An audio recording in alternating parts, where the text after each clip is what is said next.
We have, I think, some very, very interesting lectures which many of you will enjoy this summer. And for that, I'm very grateful to Mike Pizzari, who not only arranges it all and publishes it all, but he actually was the person who thought up the idea of these lectures. He wrote the idea to me several years ago, and as is often the case, I said, well, that won't work, Mike. And so he went ahead and did it anyway, and it's been a wonderful success. And we're very grateful for it. So I think the topic tonight is particularly interesting as an element of the old tradition. It concerns the Herreshoff 15-footers, often called E-boats, and many of you have known them as E-boats in Marion, and I guess Quissett had some at one time. And we here at the museum are very, very fortunate to have an 1898 yacht named Woodwinds, which was donated to us by the Wood family of Barrington. And for many of you, like John Libby, who used to race dinghies in college, you'll remember, of course, Jack Wood, who was the father of all the college dinghy racing, and he was a great Herreshoff devotee. And that boat, Woodwinds, which perhaps you've seen up next to the area, Woodwinds was donated to us by Jack Wood's nephew. The 15-footers, I think, are an absolutely wonderful boat to sail. I used to race them a little bit when I was very young, and then I had the great pleasure to sail the Woodwinds a certain amount when she first came here. One of the pleasures of being here is that when a new boat is donated, we often bring them here by the water, and then we sail it for a while. So you learn more about them, and you appreciate them. And I have to say that I think sailing that 15-footer in the white air and different conditions around here was about as nice as it gets. And the type of design, of course, is interesting, because when you look back at the boats that the company built over the many years, they all look pretty good to me, and I think they do to many people who look at them, but it's very interesting that there are different types at different times. Of course, it starts with the old cat boats, which were the only type of boat in the early days, and then sort of compromise boat in the Gloriana, which was the first boat that really changed the way yachts were designed, got away from the deep 4-foot and long continuous keel. And then in the 1890s, following from that perhaps, there was the more extreme fin keel boats. A notable example of which is hanging from the ceiling back here above the 240. That boat, the Wee Wind, was built in 1892, and she was one of the world's first boats with a very short keel. It was actually a bronze plate with a lead bulb and then a separate rudder. And I think through that, probably Captain Nat enhanced his own appreciation of cutting down wetted surface and having a short keel, and that was an ingredient that went into the 1898 design of the 15-footers. But the other thing is, when you look back at the history, the hull forms, which were used in great numbers, seemed to change as time went on. And you have to think of the hull form of the 15-footer being not a fine entry waterline, but rather being sort of a rounded cigar-shaped way forward. It was the type of boat he was doing around that time, around the turn of the century. And of course, the most extreme example of that was the great Cup Defender Reliance, which was a huge scow with the same type of a bow, rounded and full, but very shallow in profile, so that it was easy to come easily through the water, but maybe not so much by splitting the water as coasting over it.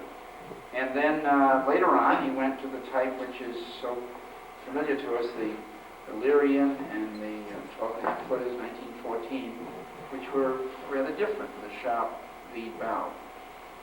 So I think that the 15-footers are particularly interesting in the history as being a great example of that type of hull form and being the most successful and prominent one design class at the time.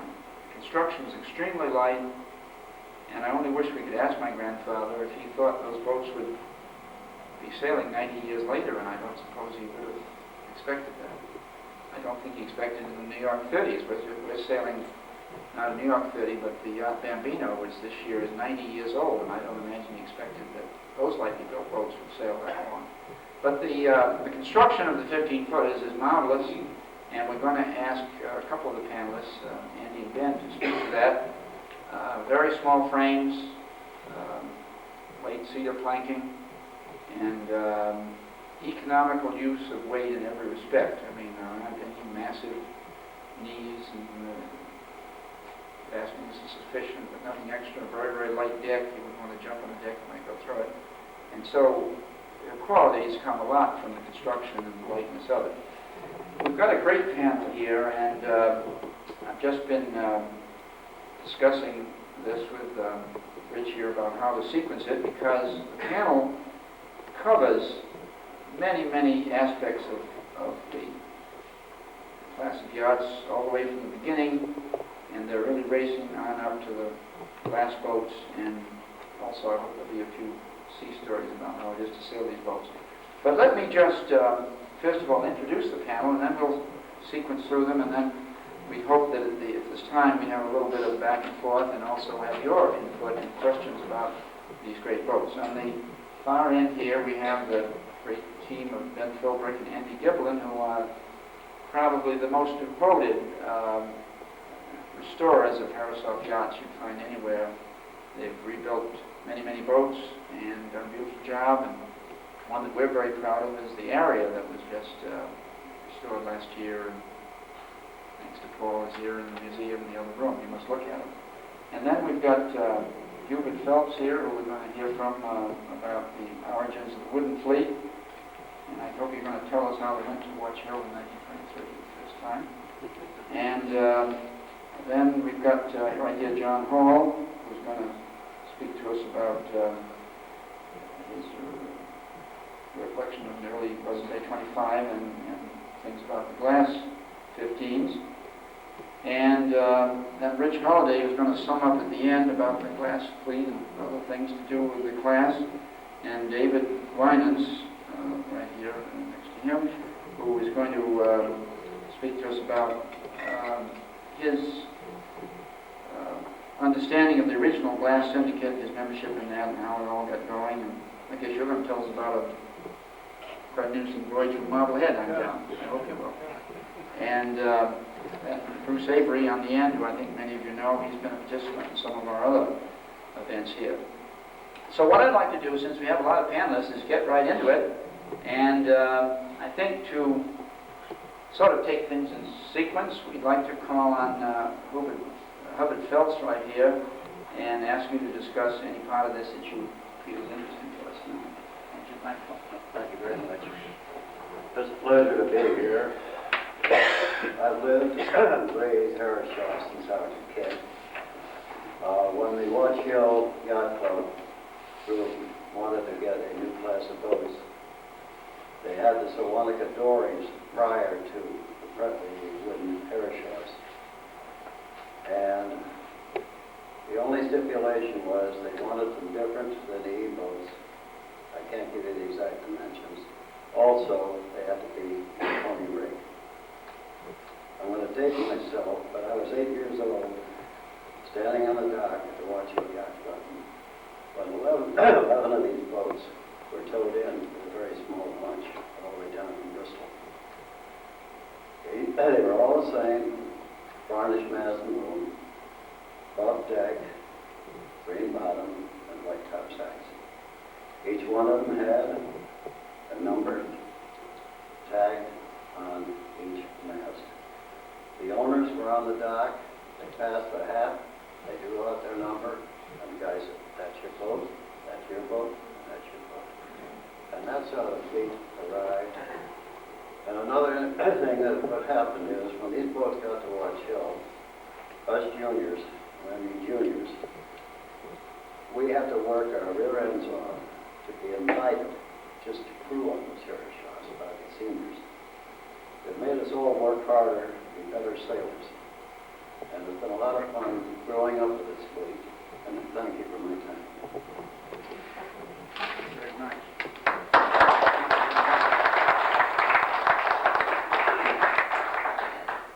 And now to give us further and more detailed insight into the qualities of the boats, and particularly their construction, we're going to hand the microphone to Ben and Andy. That's an ice cream, isn't it? Or is that... I think so. But there you go.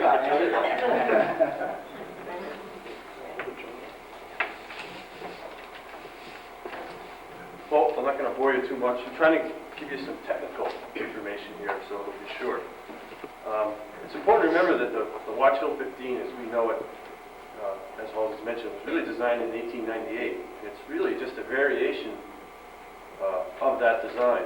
And just kind of briefly, some of the other variations of that design were boats with deeper draft, the 2'9" draft, which was the Newport 15 class, and maybe a few others built. There's even a boat built from the same molds with a 2'2" draft. And I should say that the Watch Hill 15 is a 2'3" draft, as shown on the drawing here, as were the original 1898 design. Some of the other variations of this design, there was a few boats built without centerboards, just keels. One boat built with a bowsprit, as originally fitted, and a boat built with an extra plank on the sheer. And I have to say thanks to Bill Beardsley, who's sort of kind of the class historian and spent a lot of time compiling lists and data on the different boats. If you have any more questions about specifics, I urge you to talk to Bill Beardsley. I think this idea of a variation was a good indication of something the Herreshoff Manufacturing Company did to take a successful product and try to change and adapt it to different markets and conditions. Obviously, it was a good boat, and they wanted to satisfy the owner's requirements and also change with the times. So what makes a Watch Hill 15 a Watch Hill 15 and not a knee boat or Newport 15? Obviously, the Marconi rig was a modern improvement. And to service that Marconi rig, and I'm just going to mention a few things here from the drawing. This is the original construction drawing, full size. We find it indispensable working on the boats.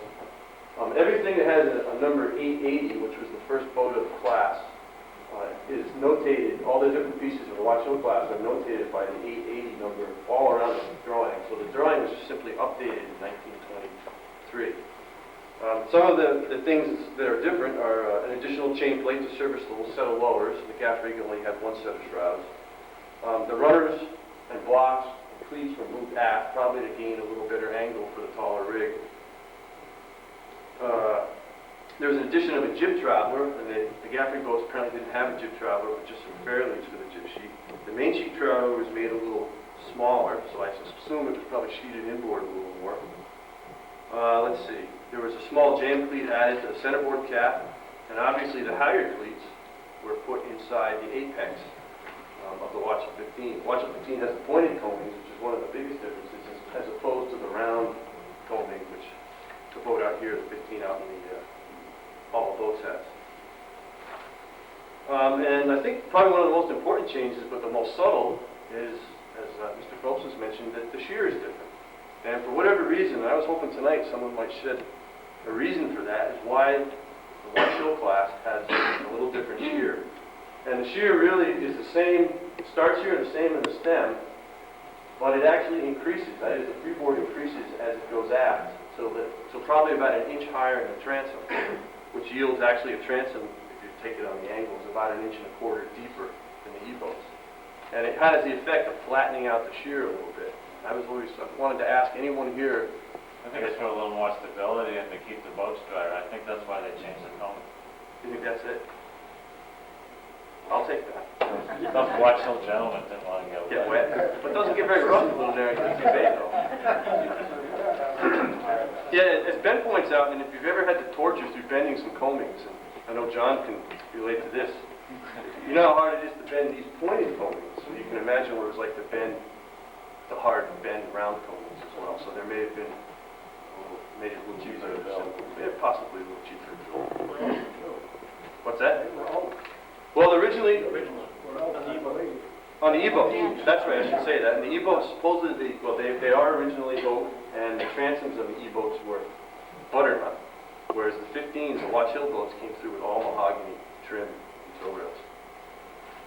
And I think one little technical point, which is kind of interesting to anyone who's worked on boats, is that the frames, that is the ribs, some people call them, in the Watch Hill boats were twisted rather than beveled. And that simply means that when they set the molds up upside down, the molds already had the twist carved in them, so they could simply put the frames on and start planking.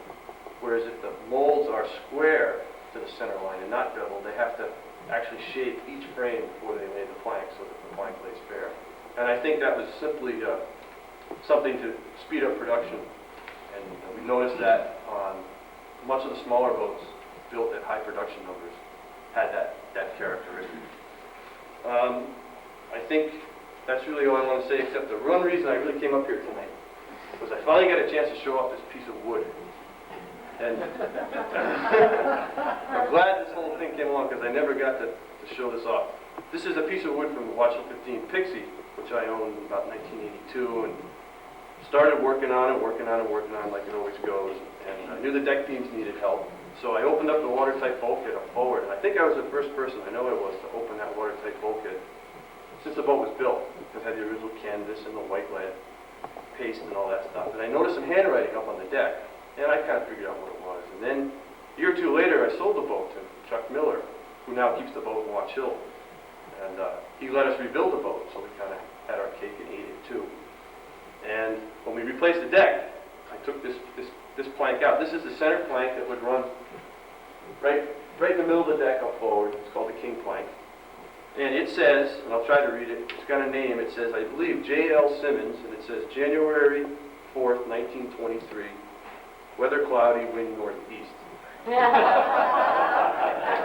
Someone here at the manufacturing company took the time to sign this and give us a little weather report. And I guess we can be happy to know that it was probably as miserable a winter day as we have now. And I guess I'd like to give the mic to Ben here so he can talk a little bit about the work on the boats. Let me pass that around. Yeah, Really, sure. people like to look at that. I just want to reiterate what Halsey earlier said was, of all the boats we've rebuilt, the Watch Hill 15s, I think, are the biggest sailing canoe around. They're extremely lightly built. There is no room to add any weight or pare any weight off. I mean, everything is right down to the ounce as far as the thickness of planking, the size of the frames. And consequently, there are some inherent weak spots around the mast step area. It seems to be a little delicate sometimes. And the centerboard trunk has problems every now and then at launch season. Other than that, Halsey, you did sum up most of what I was going to say about the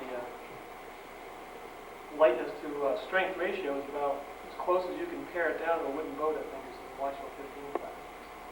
Thank you. All right. Thank you very much, Dan. And it's so interesting that by that time he was able to go as light as he did. I wonder, Andy, if another virtue of putting the frames on that 23 class that way was it make it slightly better structurally because you have a full depth That's right. all the way along. Rather than carving the way. So probably more efficient, but also probably better. Yeah. Maybe less chance of splitting the frame with a screw too. Yeah. Yeah. Well, now I think we'd like to go from that interesting set of observations to David Winans, who was very instrumental, as I understand it, in the beginnings of the glass boats, which have very successfully resurrected and carried on this class, and hopefully promise to do so for a long time to come. So I'll have Mike over here. Thank you very much, Halsey. Can you hear me? Glass boats are properly named. There was a lot of glass when we first formed the syndicate. I do very poorly with these things. I'll shout if you can hear me. We got together and the wooden boats were falling apart. And everybody was always talking about, let's do something to bring back the wooden boats. Let's have somebody build another wooden boat. And glass came along and it seemed like an awful good idea. Mr. Fuller and Hubbard and John Hall, myself, Pugh, Hawk, got together one night at Pugh's house, and we decided let's go take an old wooden boat, make a plug out of her, get a mold, and do it. Stop talking about it, which we did. And I guess the first ones were the product of Mr. Weitze, Alan Weitze. After that, they've been variously built, and John certainly will cover that. I didn't realize I was going to be given this delightful opportunity to say how the glass ones got started. I'm here primarily, I guess, is because I can prove that these 15s are a cruising boat.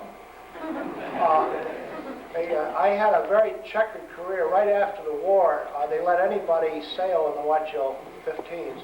Hubbard said the seniors could only do it when he was a knicker. Well, after the war, there wasn't much of sailing there, so they let all of us own sail them. I was a terrible sailor, and I was the worst behavior, so I was always being thrown out of the yacht club. And I've always had, since boyhood, a hero by the name of Thesiger, who was like as not to leave his house and family and suddenly turn up on the Hindu Kush at about 1,500 feet, taking Indian eyeballs out and stuff like that, because he was a doctor by trade. I've always sort of thought, well, what if I did this? So I guess it was about the year that Truman gave Dewey a licking, and my roommate and I were talking, and we were up at a charity camp that we were counselors at. And he said, well, why don't you come up and see me when we're done with this stuff. So I said, okay, I will. And it was a choice between an old Woody station wagon and a nice Watch Hill 15. So I took the 15 and I went up to Marblehead. The only problem was the way you get there is you go through the canal. And that ain't proper without an engine. And the Coast Guard at the other end got awful ticked off, and I got through. It was an interesting thing. You can hop it down from the hill down to the bay, at the end of the bay, in about a day. It's a good long sail. And you can sneak through there at night. Nobody caught me on the bay side, but they caught me on the mast bay side, and they said, don't you ever do this again. So I said, yes, sir. And coming home, I went around. Yeah, I was alone. Yeah, well, I packed a sandwich and we were off. And coming home, it's an interesting sail. It's an interesting sail. These boats are lightweight, and they pound a lot. And there's a bit of sand off the end of the cape, and it's way out there. And it scared the absolute bejesus out of me. Because I looked over and I thought, well, I'm in deep water, the wind is making it rather difficult. We had one reef point in the sail, and it was not possible to really get it in there. So I left it and sort of flopped it around and kept going. And then there's the sand. You look over the side and holy God, there's the bottom. But we got home, and my wife wishes I hadn't. But that's the tale of the cruise. I think others speak more knowledgeably than I do about the glass, because, as I said, there was an awful lot of glass at Pugh's house that night. Well, thank you very much. And I think I'm just going to mention a couple of things about the museum, and then we'll carry on to the other gentlemen. I just wanted to mention, since some of you are from the Connecticut area and down towards Watch Hill, of course, that we're going to have a special function which may be of interest to some of you, and this is an invitation which we're glad to give to anybody who's interested. This is a party which is to help the museum, donation included, and it's for particularly the America's Cup Hall of Fame, which is one of the two main focuses we have now in the improvement of the museum. And this is going to be given in honor of Commodore Robert McCullough, who's had a lot to do with the America's Cup, and it's going to be a dinner at the Griswold Inn, which Bill Winter has arranged for us, and it's going to be on Thursday, June 16th at 6 in the evening. I think any of you that are interested would like to let you have one of the invitations and hope that some would come. The other main focus of the museum right now, which we're gathering the means to do, is the model room. For years we've talked about bringing the great collection of models that Andy's very familiar with, and others, my grandfather's models and my father's, about 600 of them, and to bring them over here and place them in a proper model room on the second floor, which will have its own security and its own fire protection. And so the models will at last be safe, and they'll be in a position where people can enjoy them. So that's another one of the things we're working on so much right now. Well, now I'd like to continue with the program, and I think Bruce Avery, who's had a connection with these boats for a great many years, will have some further insight about both the original boats and the glass ones.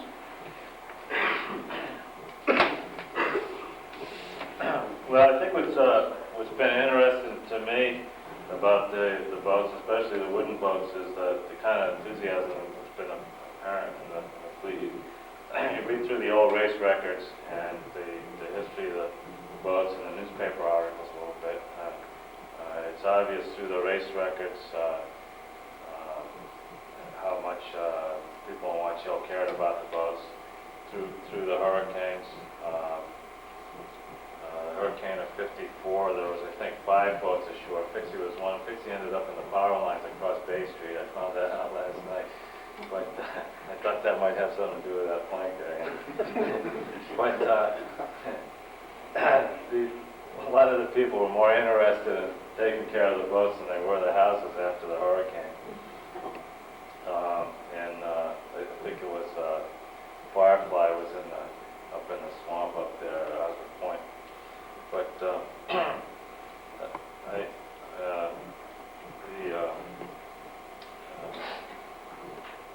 for the first 12 or 14 years,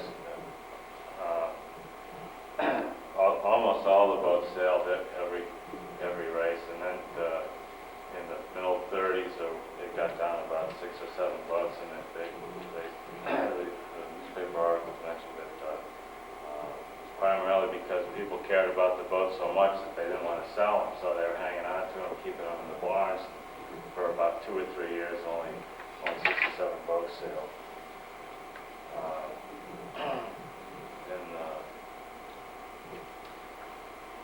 I guess I'll just touch a little bit on where the boats are now, what's happened in the '38 hurricane. One of the boats was completely wrecked, and it appears that 2 of the boats were made into parts for other boats. 2 of the boats are in Watch Hill, being Falcon and Firefly. Andy has a boat. Andy's dad have a boat. Chuck Miller have a boat. There's a boat in New Jersey, which would be Fantasy, and Charlie Appleton, I don't know if he made it here or not tonight, has a boat up in Westport. And there's reputed to be a boat up in the Finger Lakes, but we've never been able to find that or document that.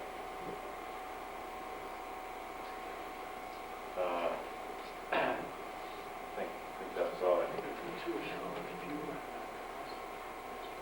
The 2 on ashore. No, there are ashore, not being restored. Oh, that's George it. is a big. Right, George Nicholas was going to try to be here tonight. He has both Thistle that is in the process of restoration. David Pugh has Alert, which is either waiting for restoration or looking for a new owner. Other than that, all the boats, of the 11 boats, 9 we know where they are, and all but 3 are sailing.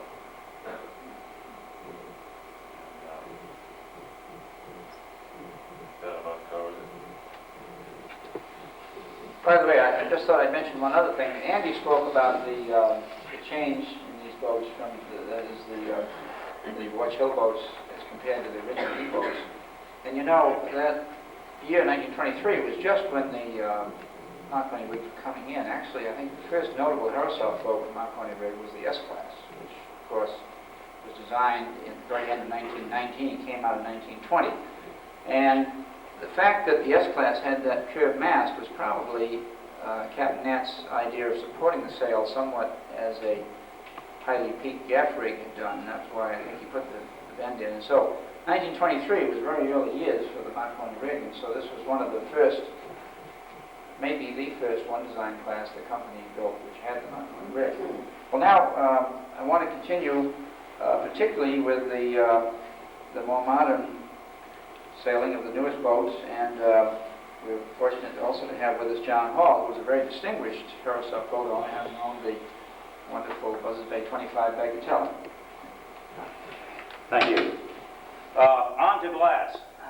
Horrible, horrible thought at the time, although it was really inevitable. As David mentioned, a group of us got together to discuss how this could all come about, and we finally, as you well put, we put our money where our mouth was, although we didn't realize it until the next morning we had done so. But that really isn't quite the truth. It was a great dream of Avard Fuller, and also, I know it's close up, but Hub and Avard and Dave and David Pugh, who donated his wooden 15 to be used for the plug boat. And I really have to commend them for the thoughts that they had and just the challenge that we met and the way we went at it. We took David's boat that winter and refastened the entire boat. And typical, as you well know, refasting means a guy gets under the bow, pushes up as hard as he can, and another guy says, "It looks pretty good, let's fasten her." And that's basically how a lot of it was. It was in a very tight building, but we did get it together and got her in pretty good shape. We had chosen for our first builder of the mold and also for the building of the first glass hulls, Alan Weitze, who is well known, I'm sure, by everyone here. Interesting character, and just loved the idea and loved the project as we all did at that time. We took David's boat up to Mattapoisett. It was tipped upside down, and again, everyone cringed. And the other great thought about this is, it was one of the wooden boats, and everybody said, well, it will be destroyed, or it will be heavy, or it will be this, or it will be that. But I have to tell you, a year in the shop and then being used as a plug, it was pretty damn light when we got it back again. It was kind of a terror that next year as a wooden boat. It seemed to survive pretty well on that. We have some pictures out on the back table there of the first two boats coming out of the mold, which is 25 years ago. And that's really hard to believe how long ago that really was. Our original sail design was done by Sparkmans and Stevens. We threw the rig in, and we were ready to go, and we jumped into the boat, and we had a lee helm like you wouldn't believe. Go around circles real well, so we knew we had a problem there. That next winter, Sandy Van Zandt, who was a sailmaker just starting off at that time, redesigned that rig for us, moving the mast back 2 feet in the boat and also raising it about 3 in height, shortening the boom a little bit more. That turned out to be very successful, although at times you still could have a little bit of lee helm in them now. It's all in tuning at this point, but it's pretty close.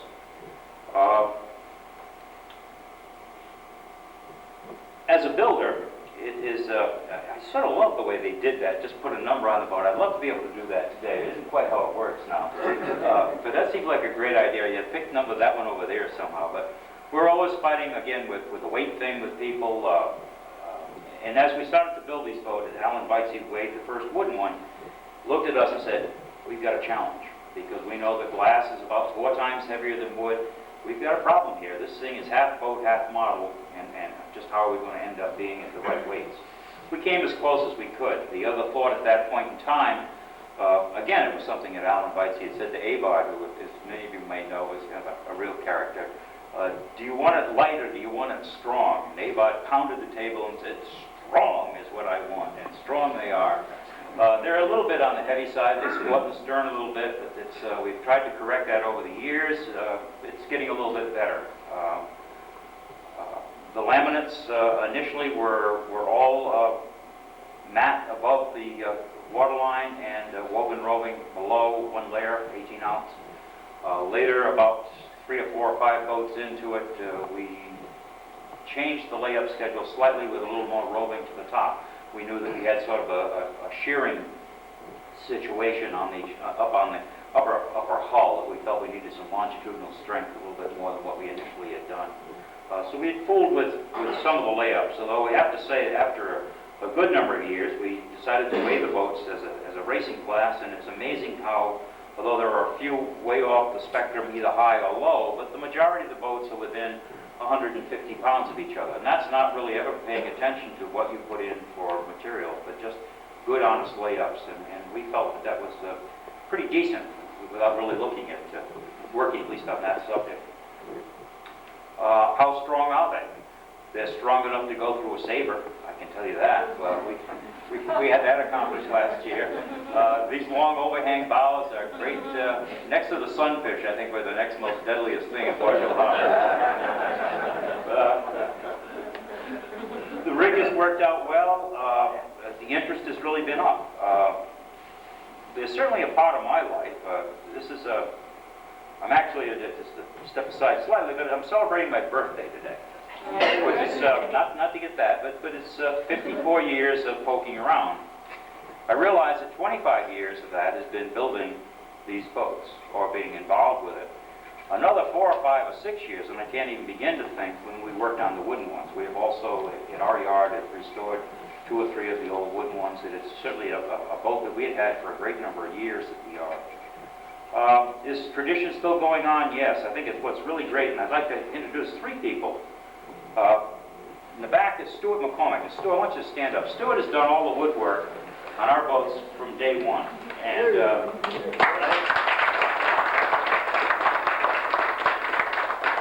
he only takes about 3 times longer than you'd ever think possible, but it's gorgeous. And I leave him alone to just do that. You just have to go look at some of the work that he's done. It's just a beautiful job, and the tradition is there.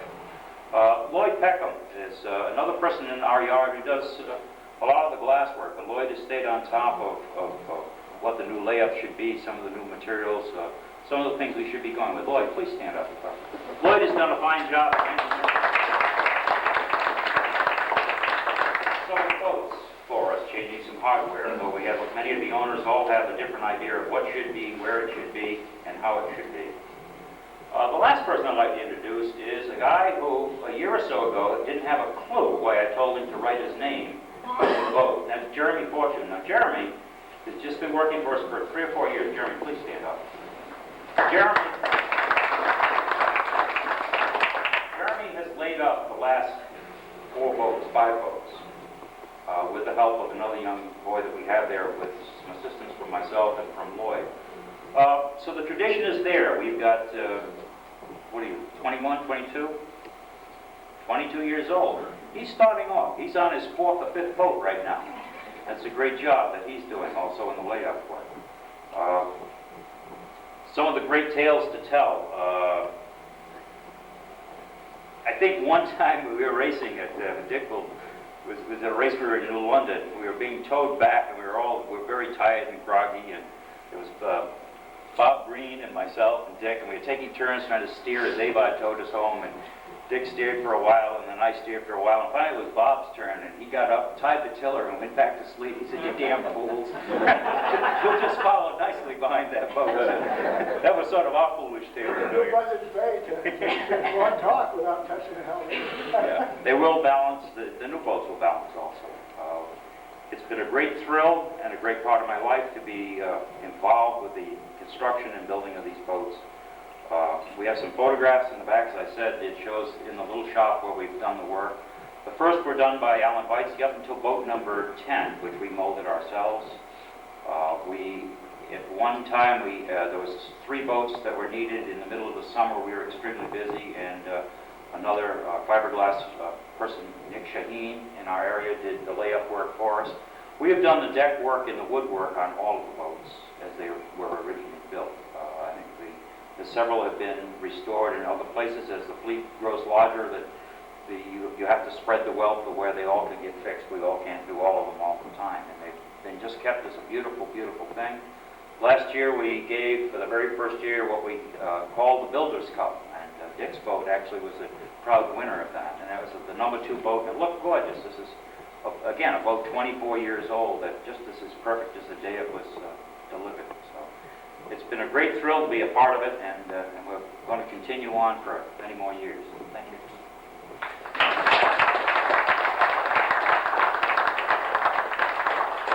Thank you very much, John. And now to round out the panel before we open this up to discussion and your comments is a gentleman who I suspect is a sort of a leader in keeping all this going and in keeping the boats being built and the activities going, and that's Richard Holliday right there.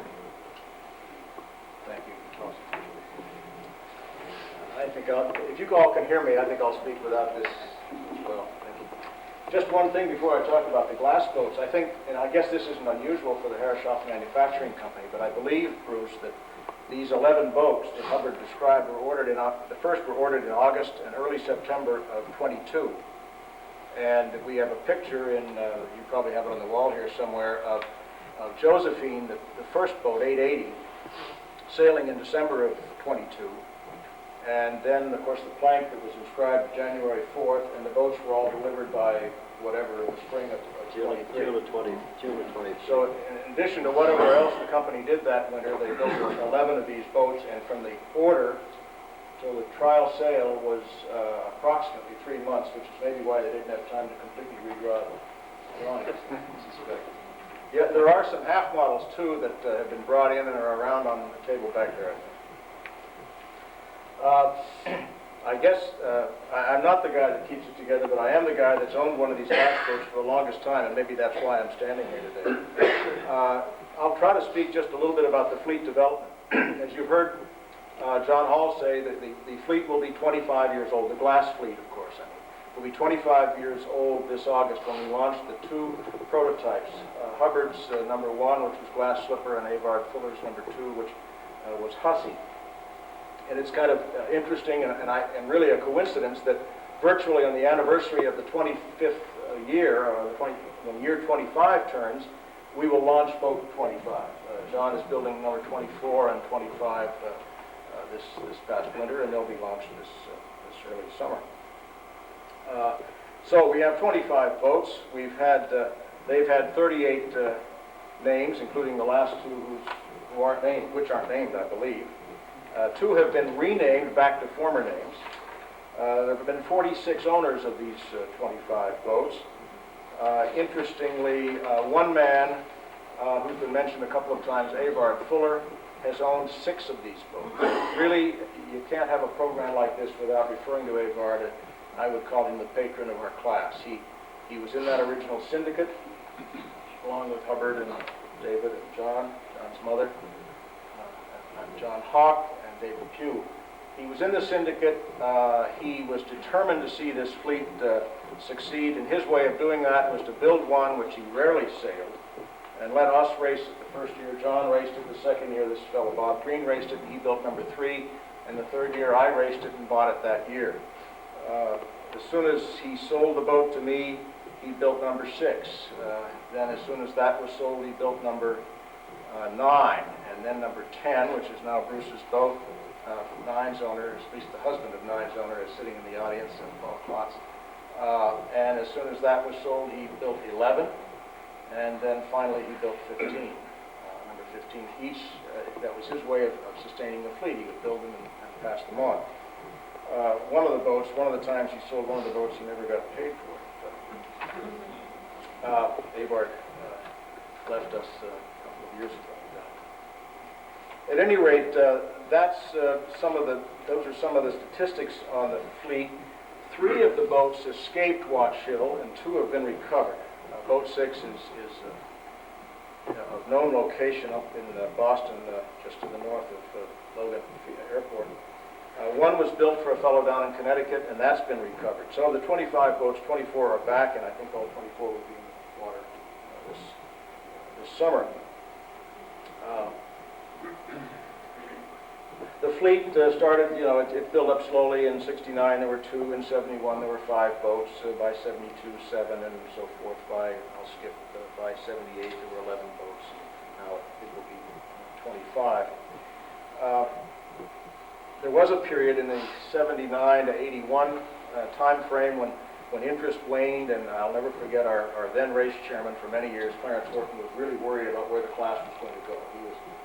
He was running around trying to get some people to buy these boats and get them out and race. About that time, Bruce joined the fleet. I moved away. I came back. A few new boats were bought, and from then we've never looked back. The fleet's grown, and the program has grown every year. The way we started with the 2 boats in 69 was that John Hall and this Bob Green and David and I would go off and race these boats in various races. We did the Round Fisher's Island race, we did the Thames race. I think the Grand Island race maybe one year. We could get, even though it didn't have a self-bailing cockpit, we were able to get the boat in those races. And we got a lot of attention, a lot of compliments, and a lot of silver. The boats were really winners. The rating was good. But we never... no one, except for one fellow years later, ever bought the boat outside of Watch Hill. It didn't catch on. We thought maybe people in Fisher's Island and over. Well, they bid on it. I'm sorry? They bid on them, but the ones they have now, well, that's what they want. And unfortunately, the way we're situated in Watch Hill, we have Stonington, Wattawanek, we have Fisher's Island, Graham Island, and Thames if you go over.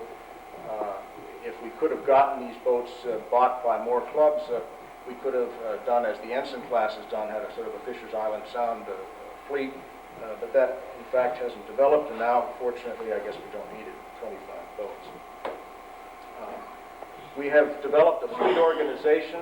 We have a fleet captain each year, and the fleet organization's priorities have been first after-race food. That's been a big issue. We get a little support from the yacht club, sometimes not as much as we might have asked for. Of course, race schedules. We have about 24 or 25 races each season. We start about last weekend, mid-May with a race that we have a 5-race June series, race 5 and drop 1, count 4. Then we swing into the high season, a 5-race July series, a 5-race August series. We put those two together for a season prize.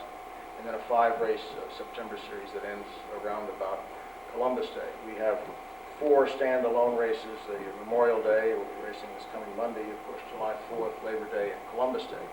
By Columbus Day, we're lucky to have 5 boats racing. In high season, we've had 18, I think, was our record. We ought to be able to break 20 this year. We got to make sure we break 20 this year. The fleet organization concerns itself with race courses. It used to be that we raced in Little Narragansett Bay there and up the Pawcatuck River, and then we would get to where we'd race out of that into Fisher's Island, and we drove the motorboaters crazy going around Sandy Point by Stonington, and eventually we decided that was bad form, so now we tend to go out. We either have our races in the early year and late year in the bay where there's lots of room and no anchored fleet. Otherwise, we race them, we sail them out to Fisher's Island Sound and start off from Stonington and race out there. Every Saturday at about 1:30 we have a gun. And Wednesday nights we have a nice Wednesday night series, no spinnakers. It's a lot of fun. We've also gotten involved in rules. We use the U.S. Sailing Association, I guess it's called now, rules, plus a few special rules. We've had to discourage flirting with rocks. We found out that we were encouraging the person to take the biggest chance with the boat. The person who would take the biggest chance with the boat and skirt the rocks might win. So we've drawn some dotted lines around parts of our bay and around Tree Point, and we're not allowed in some of those areas. Unfortunately, I think John's revenue has plunged a little bit since we did it. We had one guy that was borrowing a boat, and it was funny how he was the guy that always went between a particular jetty and Tree Point. No one else in his right mind would go through there, but he would. And of course, we've gotten involved in specifications, and John alluded to the fact that we're weighing these boats now. We're trying to make sure that they come in within a reasonable racing tolerance, though I'm not sure that we've ever been able to demonstrate that the weight ranges we've been dealing with would be demonstrated to make much difference. We have standardized the rig. We've tended to fix every dimension that we thought was important and could fix. And one thing I just thought of, these aluminum masts are very nice looking, in my opinion. They're tapered on the top, 15, 12 feet, maybe something like that. There's an extruded section that's at a piece removed, an enlarging piece removed, and then welded together. It gives a nice tapered look to the mast, which you don't very often see with aluminum. We've managed to keep the politics of our little association to a dull roar, and usually not too bad. Oh, one other specification. This year, we've said you've got to have a fixed compass on your boat, and that's aimed directly at me. Nick, you want to tell us about your old compass? nor where I keep it. Where Mr. Simon kept it. We have to pay a great tribute to our race committee. One distinguished member, Charlton Munchinger, is sitting with us this evening. He and about close to a dozen of his male and female colleagues get out there every week and run these races for us, and it's a thankless task. And everyone here that races knows how it's fun sometimes to yell at the race committee when you think they've done something wrong, or at least wrong to you. And the most consistent complaint I suppose we've had, which is understandable when you think of how the fleet has grown, is that the lines are never long enough. You know, they set up the lines this year for last year's fleet size, and sometimes it gets pretty crowded. But again, John likes that because, you know, gel coat work is good work too.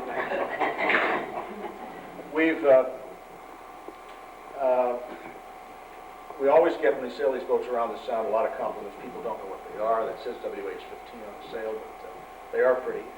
That's undeniable, and many people are asking us to compliment about them. They've been very good development for kids. We brought some wooden boats, I guess, brought some kids along, Hubbard, but we brought quite a few along, and some have become extremely good sailors. And the best of them, I can tell you, keep us seniors, who used to occasionally get our hands on a piece of silver, they keep us very, very humble. Only one woman sailor in our fleet ever, and that's Paul's wife, Nancy. She bought a boat. She owned it for a few years, decided she could get along without it, and after a year decided she couldn't get along with it. So she's brought it back, and she's still the only woman sailor in our fleet. I don't know why that is. We've had no sinkings, at least underway. We've had two that sank in Hurricane Bob, mine and my good friends, and one that half sank in Hurricane Bob. We've had some serious collisions. Once our boat was boarded by a bow, and it crushed our coaming and brought the rig down. Once Bob Prosser's boat was boarded on the mooring by a hit-and-run guy that really did a job that equaled the cost of building the boat in the first place to fix it, I think. We've had romance. There's one marriage that's completely attributable to this fleet. The daughter of number 2 married the son of number 1, and I can tell you honestly, since I'm the father of the bride, that it wouldn't have happened if it were not for this fleet, and I'm not just making a story for the sake of the presentation tonight. I hope if they sail together, it might be the end of their marriage too, but that's the way it must start. I think that pretty much wraps up the list of things that I thought might be worth telling you about the glass fleet as it's developed. Well, thank you very much, Richard, and thank you all. It's a very, very interesting story, and I have to say that we here at the museum are very sort of pleased and proud that the class goes on and is so healthy today. And we're going to this year have the 75th anniversary regatta of the S-boats. We hope to have 30 or 40 of those in late August, and perhaps you can all join us and we can have the 100th anniversary of the 15-footers and the descendants of them in 1998. That's not too far away. Maybe we can get you all to tow us. Maybe you can sail it. Sail it. In boatyard terms, that's just about the right lead time. Okay, get started right now. That's good. Well, now, before we open it to everybody's comment, I just wonder if there's any further thing that any of the panel here would like to add or just comment on or back forth. In one of the races, I think when the boats were really not known outside the area, I think it was a fun day. We were going around Fisher's Island, and the tide was coming in, and so we were hugging the floats pretty well. And the ensign fleet, which is our great challenge at that point in time, there were a bunch of real hot sailors right next to us. And we're rock hopping, and we're zipping in a little closer to shore, and we're out of the tide and out of the tide, and they're coming along with us. And finally they yelled across one day and said, "How much does that boat draw?" We said, "Board up or board down?" Said, "Damn, we shouldn't be here." Yes, sir. This guy, Paul, is the reason they wrote rules about rocks. And his dad gave it to him. Frank Hall, his dad was a love. And he had a pair of rocks out there in Narragansett Bay that it'd wreck every boat that didn't know where they were. And boy, it was a moneymaker for him. Anyway, Frank was taking the Fisherman's Channel down the Pawcatuck River, which is over the Osbrook side there, and he was sort of, the guy was getting nervous. He was way out of the channel. What's going on? And Frank says, "Don't you worry, I know every damn rock in this river." Well, about 2 seconds later, wouldn't you know, they hit one. And Frank didn't miss a heartbeat. He turned around and said, "And that's one of them."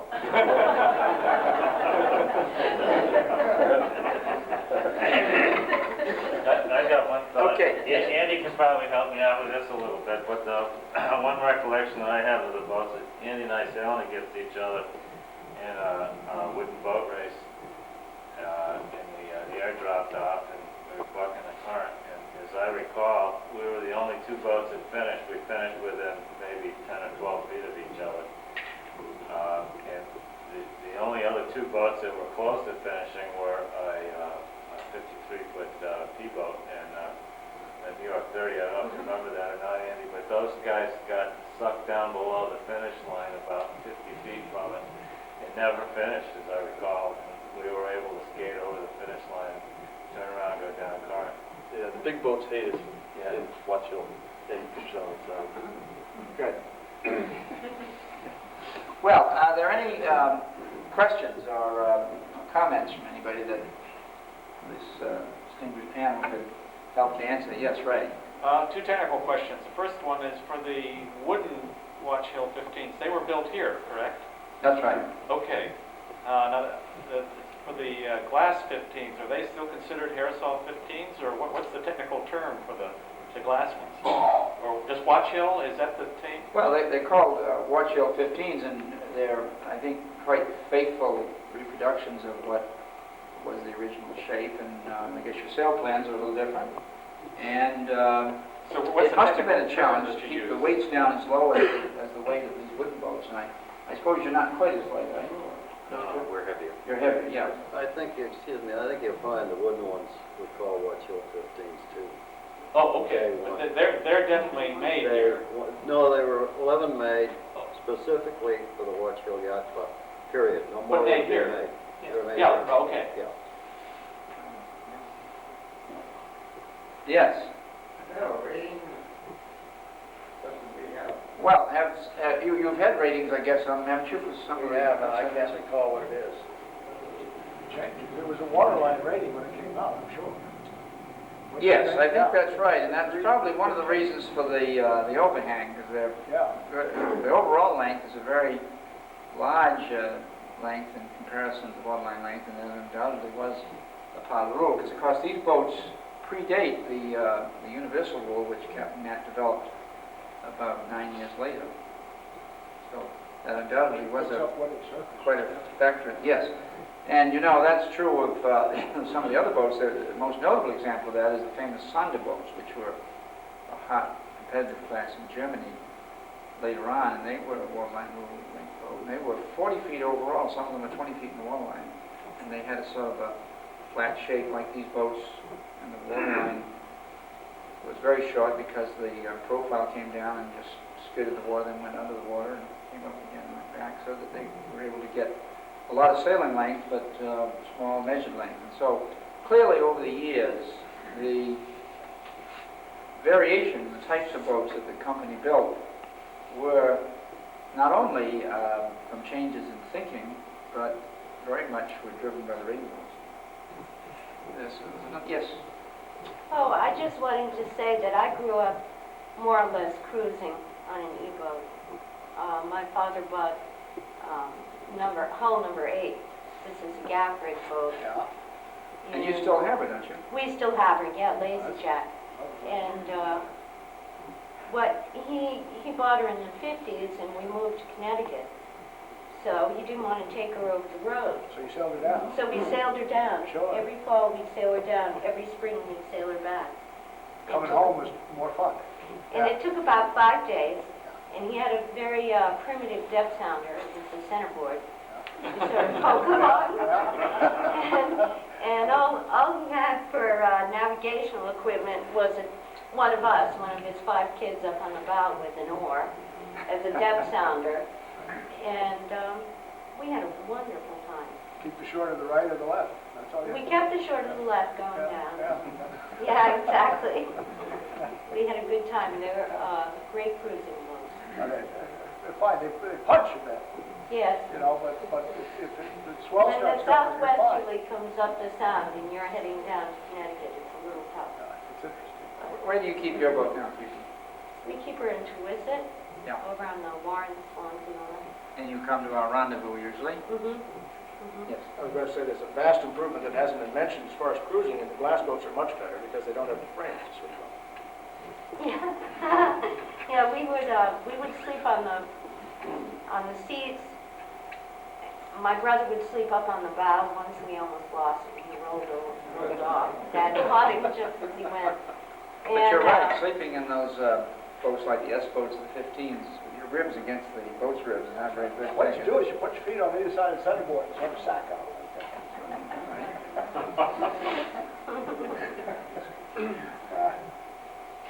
How about the gents who build the boats now? What do you have to add to this? Maybe have some thoughts? Like to add? They bring me to do the talking. They give you the talking, that's your Many a day you can get one of these boats, as I'm sure a number of people have sailed them, with a transom with the water bubbling over the top of it on a downwind, broad reach, spinnaker up, and they'll go to hull speed, and then they say, forget that, and they just blast past that. That's just like you'd smile, everybody would be going downwill, smiling at each other, and the water just coming over the transom on top, just scooting like mad, but they're just great boats. Were the original 11 boats that were ordered for the Watch Hill Yacht Club, were they the same exact design as the E-boat? Exactly? Or? Well, there were some very sort of subtle differences, which I think Ben and Andy could best describe. Well, I think we should make it clear they're built in the same molds. They're the same lines or hull shape. The keel was a little bit different, wasn't it? Well, the only difference structurally, or that if you could tell, was that there's a little bit more shear, a little more freeboard on the Watch Hill class of the wooden boats. And that's really it, except for the pointed combings. The keel depth is actually the same as designed at 2'3". There were, I think I mentioned, other variations of different classes of the 2'9" draft and one was a 2'2". But they are the sail plan. The sail plan was the same. Well, I don't want to say on the sail area. Someone else might be able to. But the gaff rig was obviously. They were all gaff rig at that point. Right? In 1898, they were all gaff rig. Yes. And then when they came to Watch Hill, they were. Well, that club was Mr. Coney. Well, that was a totally separate concept order by the group that built them at the yacht club. They were Marconi. They laid out they wanted Marconi, which meant a change in design a little bit. Also, I don't know how the freeboard got there, but the freeboard is quite a bit higher on the Watch Hill and the E-boats. Well, John Hall had a gaff rig boat. Now, where did that come from? Was that an E-boat? That was an E-boat. That was an E-boat. Yeah. E20. That was Toloris. Okay. Because he used to race against us, and I had one of the old wood boats. How did they compare? And off the wind, he'd just take off. I mean, in a good breeze, he'd go off. I remember him just out there at Fish's Isle, sounding a gale one day, and we were all fighting like hell, and he was just went right by us on a broad reach with that big gaff sail. The sail was bigger area, right? Much bigger. Actually, Bill Beardsley behind you might know. What do you think, Bill? Well, the sail plans changed quite a bit over the years. There were 3 or 4 different ones, but the number I think of on the gaffs are about 330 square feet total. What was ours? And I don't know what yours is. You've been to some variations too. It was close to 330. Yeah. 300. So pretty much the same sail area? Just this last year, I've had the chance to sail one of the wooden Marconi rigs against a wooden gaff rig, and it's astonishing how close the speed they are. And I think there are conditions where the gaff rig's actually faster. Off the wind. Well, I suppose that typically when the change is made, the gaff rig with the Marconi, the rigs get taller with the Marconi and probably always have less area for the same heeling moment, so that you would expect them to be faster off the wind with the gaff rig. Right.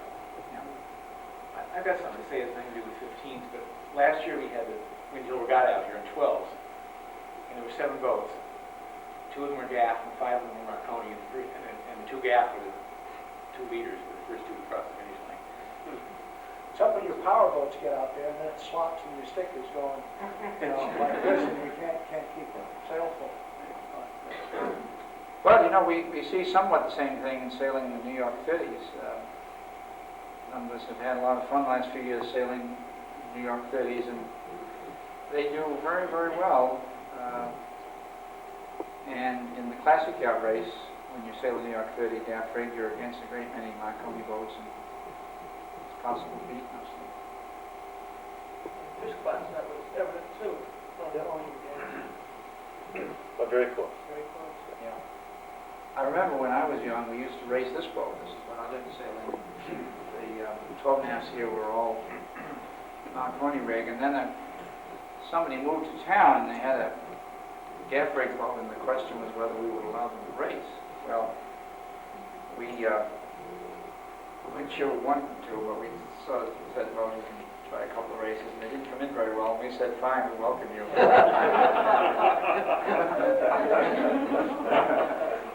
But perhaps somebody else with a gaff rig 12 and a half would have done better.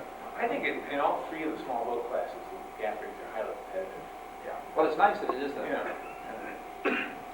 I'd like to ask Mike Pizzari, Mike, if you perhaps come up and just give a little preview of the next program for June that we are scheduling. Can you do that? We've got a program, I guess, every month of the summer, right into October, is it? Through October, yes. Yeah, through October. And maybe you can just mention the date and what we're going to do in June. On Tuesday, June 21st, we have taking another tack and talking about Herreshoff's involvement with steam engines and steam yachts. And for that, we have been very lucky to get George King from Mystic Seaport Museum, who is instrumental in keeping the Sabino going down at Mystic. And he is a steam engineer and extremely knowledgeable. He has assisted people with building reproduction steam engines. And in fact, he's in contact with someone now who's replicating one of the steam engines that we have in our collection. So he will be discussing Herreshoff steam engines, and we're hoping to get him up here a little bit ahead of time so that he can get one of our steam engines going at least on compressed air. And that will be a treat to have that going the night of the lecture. So that's June. And we have schedules at the table. We have one every month, and all different subjects. This is the 4th year we've had these lectures, and I must say, at first I did think it would, as Halsey said, I thought it would be a challenge trying to fill the schedule with interesting subject matter, but in retrospect, really it has been easy because the Herreshoffs have been involved in so many different things and all very relevant. Tonight was a perfect example of Herreshoff design and innovation that's being carried on today and is very relevant and important today. So I think there is value in studying all of the aspects of the Herreshoff tradition. So, thank you. Well,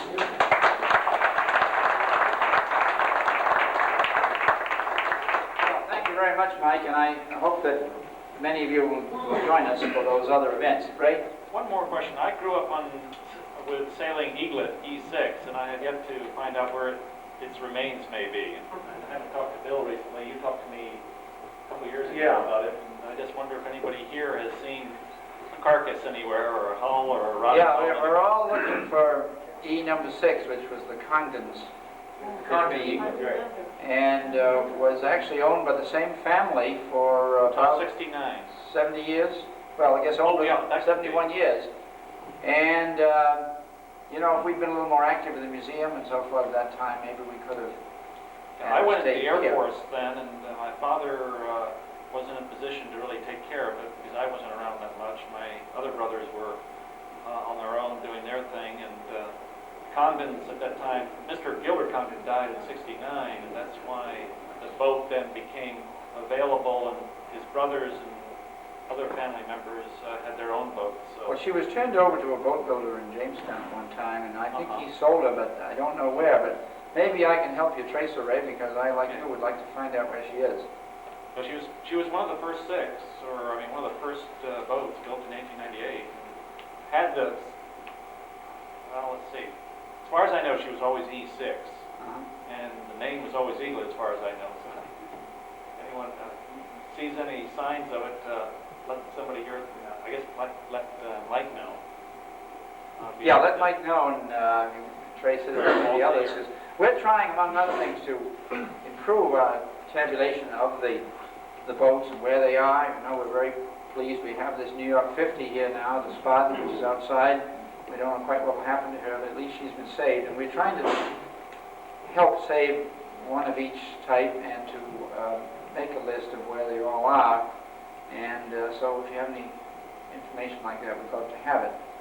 By the way, many of you are from Watch Hill area, I came to the Watch Hill Library last fall and gave a little talk more in general about the Herreshoff tradition, and Dave Gooden and I've been going around a lot of places doing that and telling about the plans for the museum and all, and if at any point you'd like such a program as that down near Watch Hill, we'd be pleased to consider doing it, and we're always receptive to ideas. Now, I think, Mike, we have some refreshments, don't we, that you're all welcome to, and so we hope you'll look around and stay around, and we're very pleased to have you here. Thank you very much.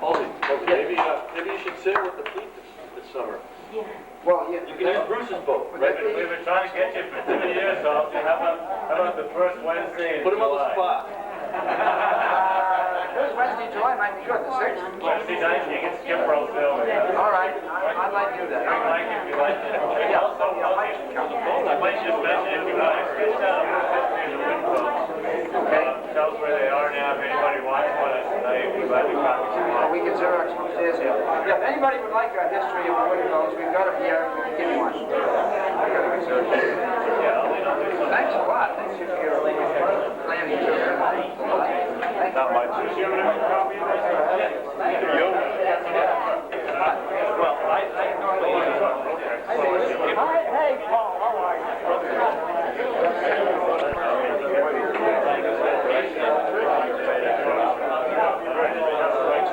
Is he the owner of it now?